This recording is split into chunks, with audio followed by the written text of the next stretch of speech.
Gloria al Señor. Vamos a retomar la serie del libro del Génesis. Nos habíamos quedado en el capítulo 2 y vimos hasta el versículo 3, así que hoy vamos a continuar nuestra lectura en el versículo 4 en adelante hasta el 17, aunque me imagino que no vamos a poder ver todo hoy. Pero este es el contexto y vamos a leerlo así. Dice así la palabra de Dios: estos son los orígenes de los cielos y de la tierra, cuando fueron creados, el día en que el Señor Dios hizo la tierra y los cielos. Aún no había ningún arbusto del campo en la tierra, ni había aún brotado ninguna planta del campo, porque el Señor Dios no había enviado lluvia sobre la tierra, ni había hombre para labrar la tierra. Pero se levantaba de la tierra un vapor que regaba toda la superficie del suelo.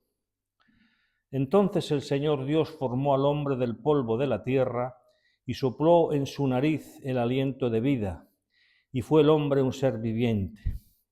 Y el Señor Dios plantó un huerto hacia el oriente, en Edén, y puso allí al hombre que había formado. El Señor hizo brotar de la tierra todo árbol agradable a la vista y bueno para comer. Asimismo, en medio del huerto hizo brotar el árbol de la vida y el árbol del conocimiento del bien y del mal. Del Edén salía un río para regar el huerto, y de allí se dividía y se convertía en otros 4 ríos. El nombre del primero es Pisón. Este es el que rodea toda la tierra de Ávila, donde hay oro. El oro de aquella tierra es bueno. Allí hay bedelio y ónice. El nombre del segundo río es Gión. Este es el que rodea la tierra de Cus. El nombre del tercer río es Tigris. Este es el que corre al oriente de Asiria. Y el cuarto río es el Éufrates. El Señor Dios tomó al hombre y lo puso en el huerto del Edén para que lo cultivara y lo cuidara. Y el Señor Dios ordenó al hombre, diciéndole: de todo árbol del huerto podrás comer, pero del árbol del conocimiento, de la ciencia del bien y del mal, no comerás, porque el día que de él comieres, ciertamente morirás. Padre, te pedimos la iluminación de tu palabra por el Espíritu Santo, comprensión para que podamos ver las maravillas de tu ley, Señor. Abre nuestros ojos en esta tarde, Señor, que podamos ver la grandeza del Evangelio reflejada en tu palabra. Háblanos, Señor, a nuestros corazones, porque te lo pedimos en el nombre de Jesús. Amén.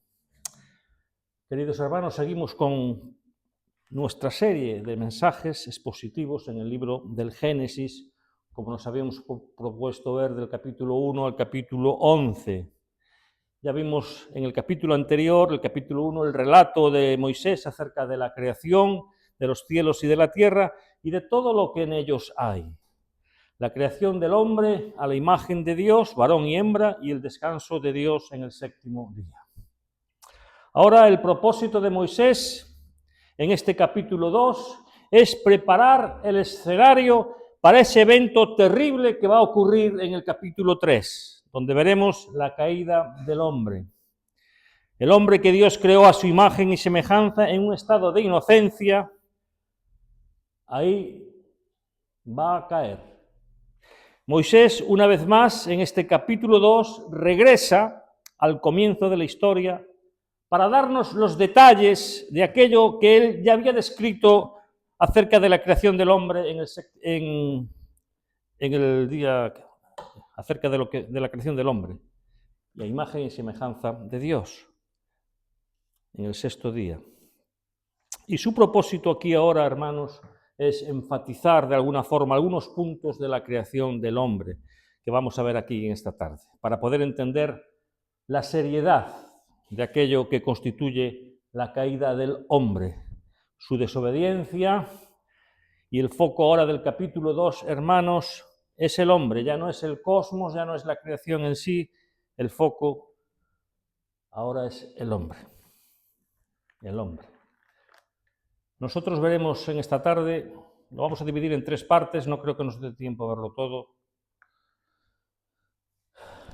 y veremos 3 partes, que son, primero, cómo Dios creó al hombre en detalle. Y lo vemos en los versículos 6 al 7.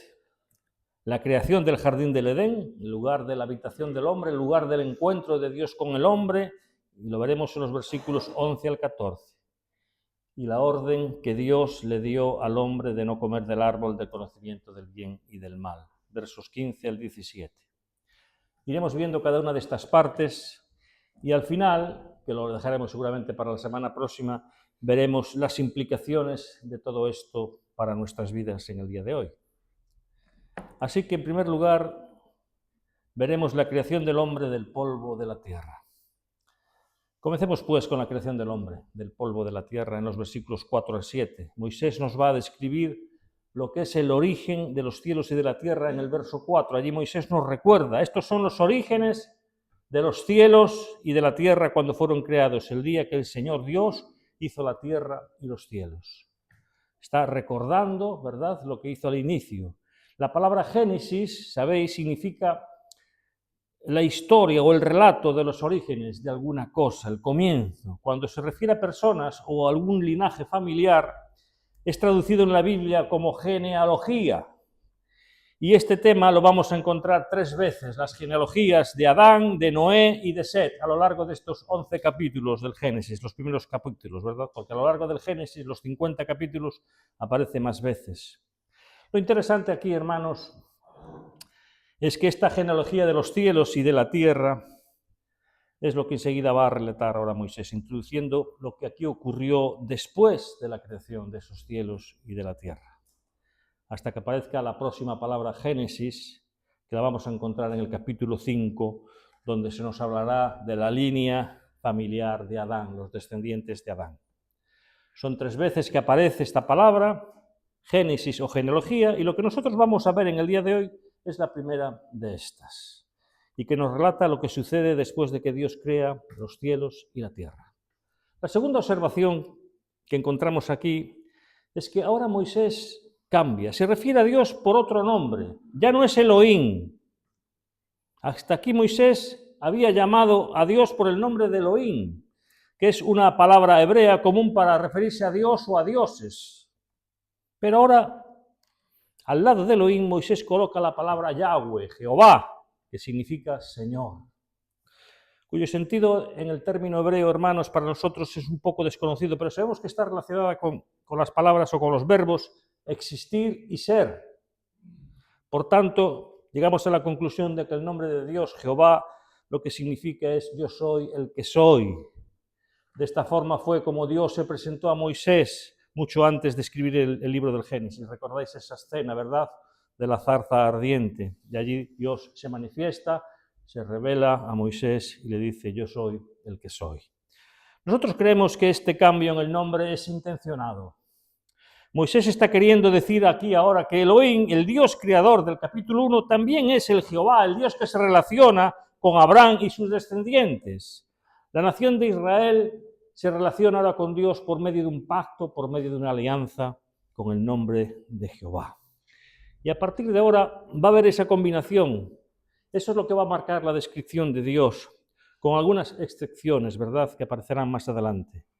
Pero Moisés nos muestra, hermanos, que el Dios creador del capítulo 1 es el que hace una alianza con Abraham, Isaac y Jacob, a partir del capítulo 12 en adelante. Y enseguida Moisés nos va a decir cómo estaba la tierra, ¿verdad? Cómo estaba la tierra cuando Dios creó al hombre en el 6º día, versos 5 y 6. Dice allí en el 5, aún no había ningún arbusto del campo en la tierra. Ahora explicamos esto. Ni había aún brotado ninguna planta del campo, porque el Señor Dios no había enviado lluvia sobre la tierra, ni había hombre para labrar la tierra. Y el 6 dice, pero se levantaba de la tierra un vapor que regaba toda la superficie del suelo. El punto es que aquí ya existía vegetación, porque sabemos que la vegetación fue creada en el día 3. En el día 3 fue creada. Y lo que nosotros estamos viendo aquí en el 6º día en detalles es lo que Moisés está diciéndonos aquí, hermanos. Es que aquella vegetación que Dios creó y a la cual le ordenó reproducirse según su especie, plantas según su especie, frutas según su especie, no había aún germinado. La vegetación no estaba aún reproduciéndose. Por dos motivos que Moisés nos señala aquí, ¿verdad? El primero es que Dios pues no había hecho llover todavía sobre la tierra. Y las plantas necesitan el agua, necesitan la lluvia. Y en segundo lugar, porque no había nadie para cultivar la tierra. Esta es la segunda razón que Moisés nos da de por qué los árboles no germinaron. Dios creó la vegetación con el poder de multiplicarse, pero era necesaria la lluvia que Dios no había dado todavía. Y era necesario que alguien labrase la tierra, alguien que la cultivase, que la cuidase, que la preparase, que le hiciese las labores necesarias de la agricultura. Y estaba claro que se necesitaba a alguien para hacer esa labor. Y es en este contexto que surge el hombre. En este contexto, y este será el paso siguiente, en el verso 7, veremos la creación del hombre. No había plantas, no había vegetación, no había un crecido todavía porque no había llovido y no había nadie que labrase el suelo. Entonces Dios dice, vamos a hacer al hombre. Entonces el hombre aquí es presentado como aquel que es creado ya con una misión, con un propósito, con el propósito que veremos más adelante. Dice el versículo 7, entonces el Señor Dios formó al hombre del polvo de la tierra y sopló en su nariz el aliento de vida y fue el hombre un ser viviente. Este entonces con el cual comienza el versículo 7 es la conclusión de lo que se acaba de decir anteriormente, ¿verdad? Viene relacionado. Y este lenguaje que encontramos en este versículo se entiende mejor si lo tomamos en el sentido antropomórfico. Esta palabra ya ha salido varias veces, ¿verdad? Como si fuese dicho desde la perspectiva humana.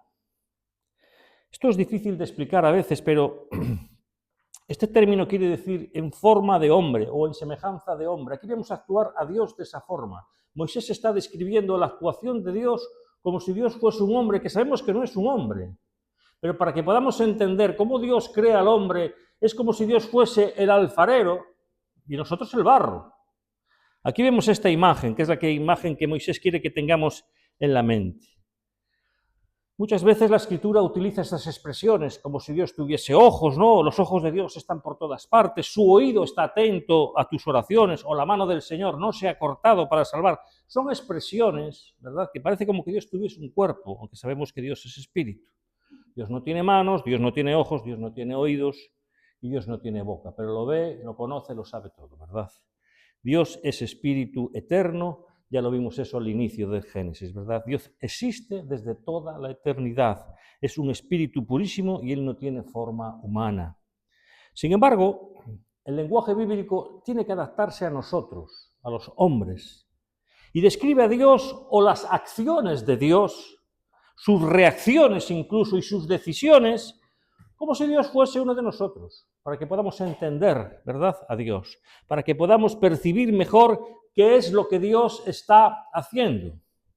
Entonces aquí en el verso 7 lo que encontramos, hermanos, es uno de esos momentos en el que el texto se refiere a Dios en términos humanos.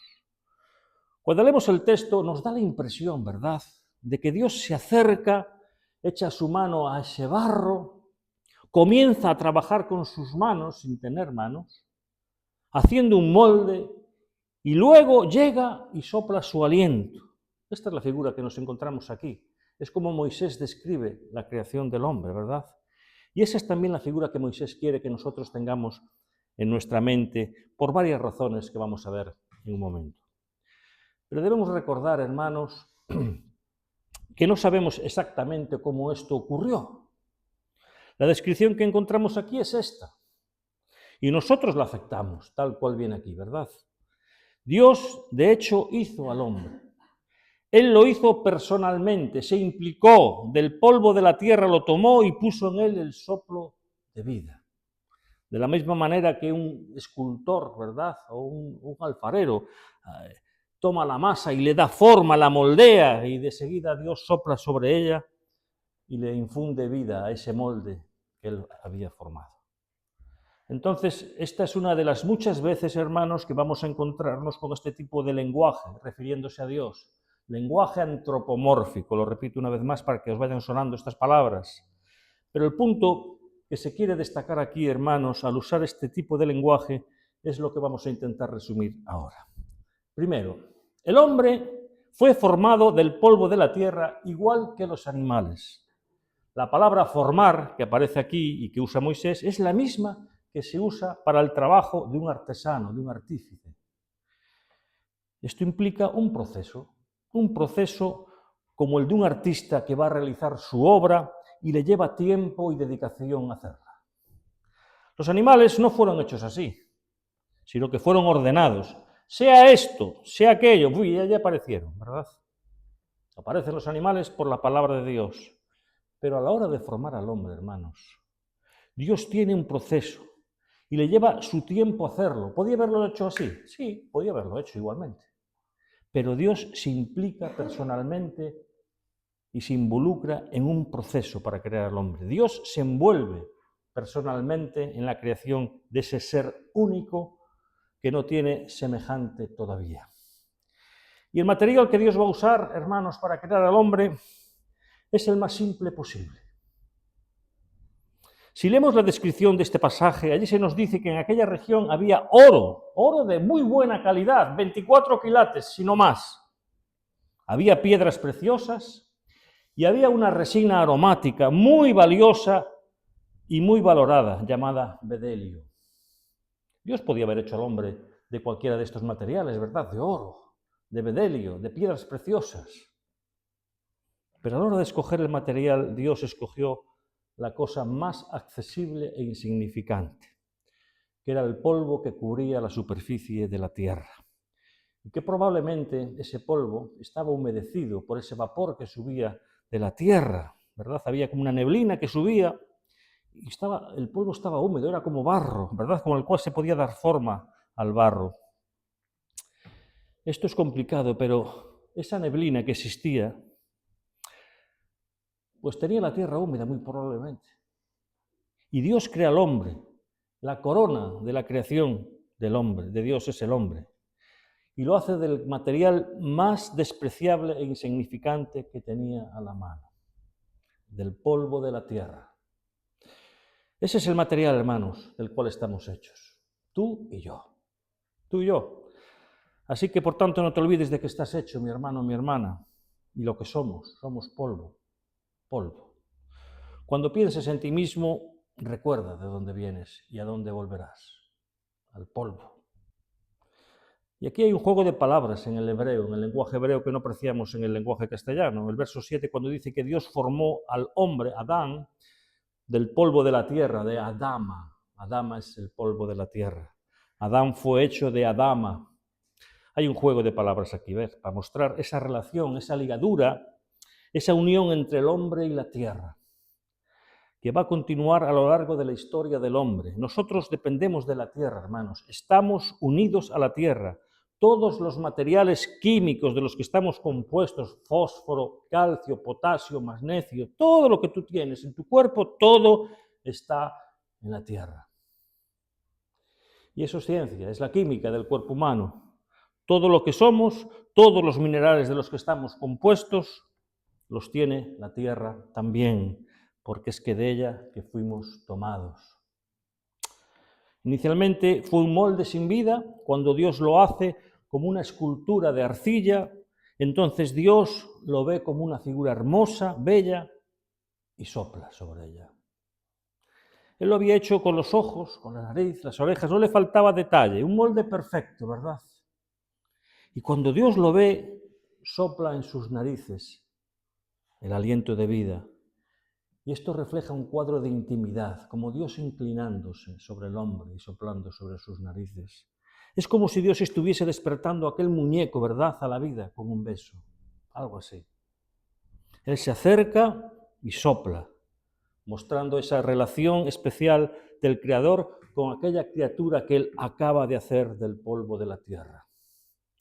Y el texto nos dice aquí que el hombre es hecho un alma viviente, un ser vivo, como los seres que había antes de él. Sin embargo, ahora, hermanos, vemos una diferencia radical aquí.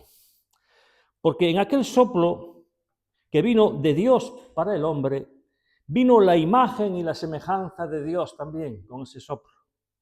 Y eso es lo que va a hacer del hombre un ser completamente diferente de todo lo que Dios había hecho hasta ese momento. Entonces el soplo de Dios infunde en él lo que se conoce como la imago Dei, la imagen de Dios. La mujer será formada más adelante, lo veremos pronto. La mujer de Adán aún no está aquí. Dios está formando al varón, al hombre, y ella va a ser formada más adelante y va a ser formada con un proceso diferente, que nos va a tomar también tiempo explicarlo. El primer punto aquí de esta narrativa de Moisés, hermanos, es que Moisés está describiendo en detalles lo que ya había sido dicho en el capítulo 1, cuando Dios había hecho al hombre a su imagen y semejanza. Y Dios se involucra personalmente, hermanos, se implica, ¿verdad? Toma del material más simple, que es el polvo de la tierra, Dios lo moldea con sus manos y Dios de una manera íntima le sopla su propia aliento. Qué bonito. El soplo de vida que viene del Dios mismo. De ese modo el hombre se vuelve, dice la Escritura, un alma viviente, un ser viviente. Y enseguida Moisés nos dice que Dios planta o prepara un jardín, como si fuese un local, la habitación donde iba a morar el hombre y donde sería el punto de encuentro del hombre con Dios. Se nos dice en el verso 8 que ese jardín fue plantado en Edén. Edén. Dice versículo 8, y plantó Jehová Elohim un huerto en Edén al oriente y puso allí al hombre que había formado. Edén, hermanos, para que lo entendáis, es como una región y el jardín estaba dentro de esa región. Imaginaros Galicia, por ejemplo, ¿no? Y en el centro de Galicia allí está el jardín del Edén. La región se llama Edén, se llama Galicia, pero en el centro hay un jardín especial, algo especial, creado dentro de esa región. Esto es importante después para que entendáis por qué fue expulsado y a dónde fue expulsado el hombre. Así que, repito, Edén es una región que no sabemos dónde está, nadie sabe a día de hoy dónde está, en forma aproximada nadie lo sabe, y en esa región Dios planta un jardín. Lo único que sabemos de ese jardín, hermanos, en términos de su localización, es que estaba hacia el oriente, y el oriente se encuentra a nuestra derecha. En este caso, si tú miras hacia el norte, oriente está hacia donde sale el sol. Por ahí está el oriente. Y es interesante esta referencia porque Moisés sabe que sus escritos van a ser llevados a la tierra prometida, Canaán, y oriente apuntaría hacia lo que es la Mesopotamia, por donde sale el sol. Y hacia allí, hacia región de Mesopotamia, es donde estaba el jardín del Edén. Enseguida Dios llena el jardín de árboles. 3 tipos son mencionados aquí, 3 tipos de árboles. Dice el versículo 9, el Señor Dios hizo brotar de la tierra todo árbol agradable a la vista y bueno para comer. Una clase de árboles, ¿verdad? Del suelo, el Señor hace brotar todo tipo de árboles agradables a la vista, hermosos, buenos para servir de alimento. O sea, árboles hermosos, con frutos deliciosos, muy variados, una gran riqueza de frutas, como no te la puedas imaginar. Y en segundo lugar, dice, asimismo, en medio del huerto, hizo brotar el árbol de la vida. No sabemos qué tipo de árbol era este, el árbol de la vida. Entendemos que era un árbol literal, como los demás árboles que estaban allí, y se encontraba en medio del jardín. Y es llamado el árbol de la vida porque al comer de ese árbol se prolongaría la vida o alargaría la vida de aquel que acababa de ser creado. Y lo colocó tal vez en el medio del jardín para recordarle al hombre precisamente eso, de dónde procedía la vida y quién era el Señor y autor de todas las cosas. Más adelante Eva, cuando es tentada, también nos va a decir acerca del árbol del bien y del mal, y lo va a describir Eva muy bien. Dice que ese árbol era agradable a los ojos y bueno para comer. Así es como lo vio Eva, el árbol del bien y del mal. Este segundo árbol aquí fue plantado también en el centro del jardín, seguramente cerca del árbol de la vida. Y no sabemos qué tipo de árbol era, aunque la leyenda habla mucho de que era un manzano, que la manzana era el fruto prohibido. Pudo haber sido, pero no hay nada en el texto que nos indique qué tipo de árbol frutal era. Podía ser un mango, por eso la mangaron, no lo sabemos. No lo sabemos. Este árbol debía ser un árbol común, como cualquier otro. Y Eva nos va a decir más adelante que era un árbol bonito a los ojos, y bueno, codiciable para comer, sabroso. Este es llamado árbol del conocimiento del bien y del mal. ¿Por qué? Porque Dios habría de usar ese árbol precisamente para enseñarle al hombre y a la mujer que existe una diferencia entre la verdad y el error, que existe una diferencia entre el bien y el mal, y Dios iba a utilizar ese árbol para enseñarle al hombre. Es por ese motivo que Dios usará ese árbol con ese propósito de enseñarle al hombre esa diferencia. Este árbol es llamado así, el árbol del conocimiento del bien y del mal. No es que tuviese el árbol en sí mismo ese poder místico, ¿verdad?, de pasar ese conocimiento a quien comiese de él, sino que va a ser usado por Dios como un test, una prueba para enseñarle al hombre esa distinción entre el bien y el mal. ¿Os dais cuenta? Luego lo vais a ver mejor. Hemos estado diciendo desde el principio de esta serie, del capítulo 1, que Dios es un Dios ¿de qué? De distinciones. ¿Os acordáis, verdad? Él crea la luz, la separa de las tinieblas. Crea los mares, los separa de la tierra. Crea los animales, los separa del hombre. Hace la creación, la separa de sí mismo. Dios es un Dios de distinciones. Y ahora quiere hacer una distinción más. La separación del bien y del mal. No son lo mismo, el bien y el mal. Hay una diferencia entre lo correcto y lo que es equivocado. Y eso es lo que Dios quería enseñarle al hombre. Por eso coloca ese árbol allí, en el medio de todo aquel huerto maravilloso. Él coloca este árbol para enseñar como un maestro enseñaría a su criatura. Y una nota aquí, hermanos. No sabemos por qué Moisés empleó tanto tiempo, ¿verdad?, tantos versículos en describir esto en detalle.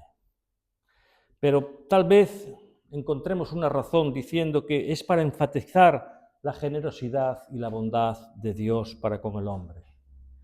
¡Qué lugar tan hermoso creaste, Señor! Y lo va describiendo con los frutos, los árboles, los ríos, las fuentes, las aguas que había allí, el oro, el bedelio, todo lo que había allí. ¡Qué hermoso!, ¿verdad? ¡Qué hermoso es ese lugar! Cuando se nos dice que ese jardín tenía abundancia de aguas, ¿verdad? 4 ríos lo cruzaban, 4 brazos de un río lo regaban todo. Entonces vemos cómo salía del Edén, ¿verdad?, un río para regar el jardín, y ese río se dividía en 4 afluentes, 4 brazos, y se nos da el nombre de cada uno de ellos. Primero el Pisón.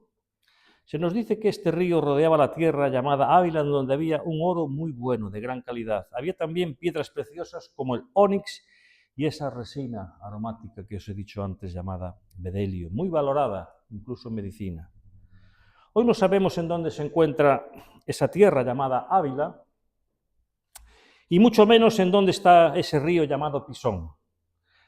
Debemos de recordar que años más tarde, hermanos, habría un diluvio que borraría la faz de la tierra, cambiaría muchas cosas de la geografía de la tierra, muchas cosas.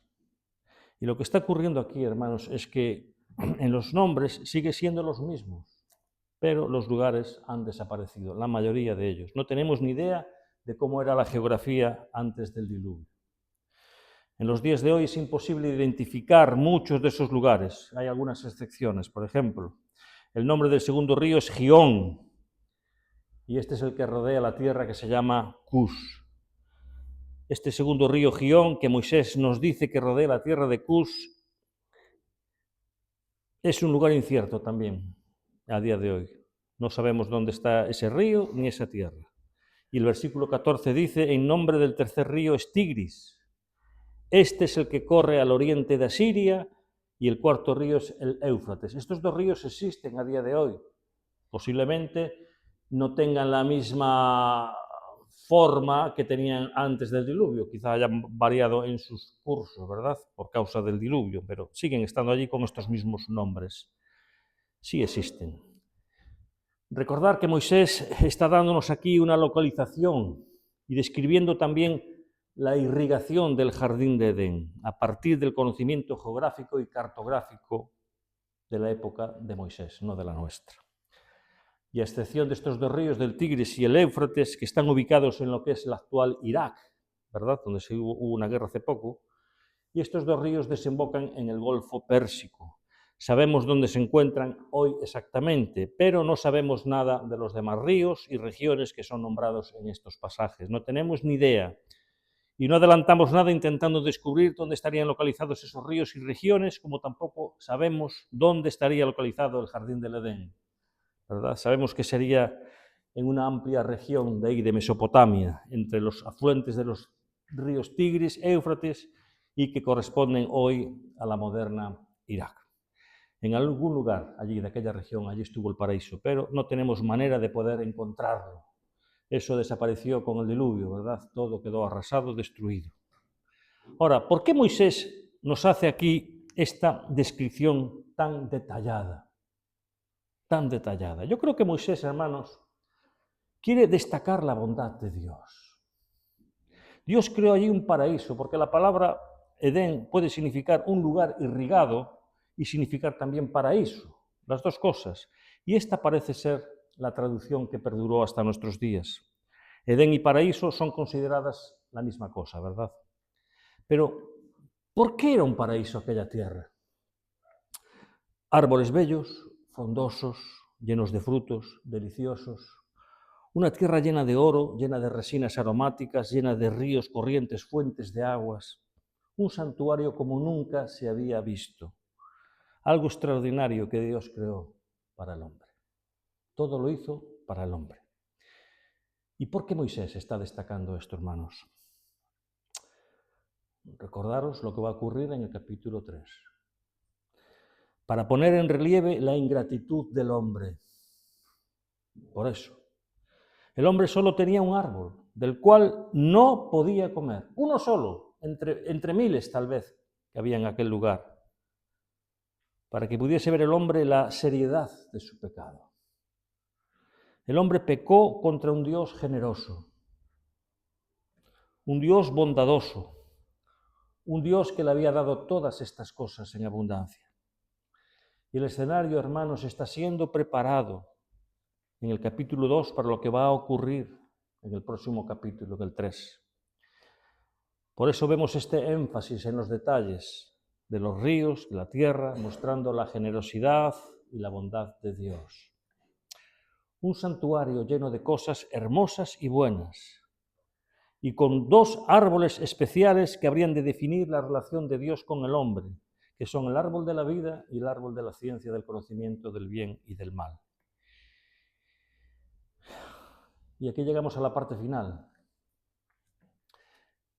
que la vamos a dejar para la semana que viene. ¿Os parece bien? Son las 8:30. Nos queda ver la orden que Dios le da al hombre y las implicaciones de todo este pasaje. Pero eso lo veremos con la ayuda del Señor la próxima semana. Amén.